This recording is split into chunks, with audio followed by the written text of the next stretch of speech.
L'homme africain, en réalité, est très facile à comprendre. En revanche, ce n'est pas fait pour celles qui veulent, mais pour celles qui peuvent. Je m'explique. La toute première chose à savoir, c'est que l'homme africain est le chef de famille. Cela n'est pas discutable, cela n'est pas contestable, c'est la culture qui fait ça. Soit tu l'acceptes, soit tu l'acceptes pas. Tu ne pourras jamais changer ça. Aussi, il faut apprendre à te comporter et apprendre à lui parler. À titre d'exemple, lorsqu'il y a une broutille entre vous, ce n'est pas la peine de parler plus fort que lui, ce n'est pas la peine de rentrer en confrontation avec lui, cela ne va servir à rien. Apprends à te retirer, apprends à te calmer et surtout apprends à contrôler tes émotions.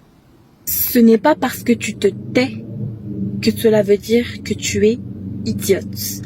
Bien au contraire. Tu lui montres d'une part qu'il est en tort et d'autre part que tu le respectes et c'est ça qu'il recherche.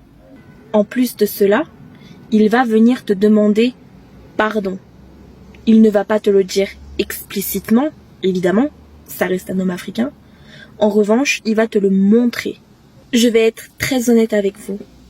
Si vous cherchez l'égalité, si vous cherchez la justice dans une relation avec un homme africain, je vous arrête tout de suite en vous disant que vous vous trompez de bord.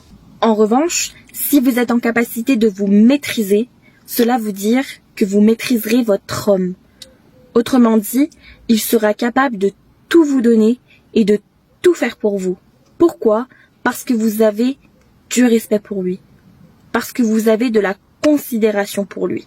Encore une fois, l'homme africain n'est pas fait pour celles qui veulent, mais pour celles qui peuvent. Retenez bien ça.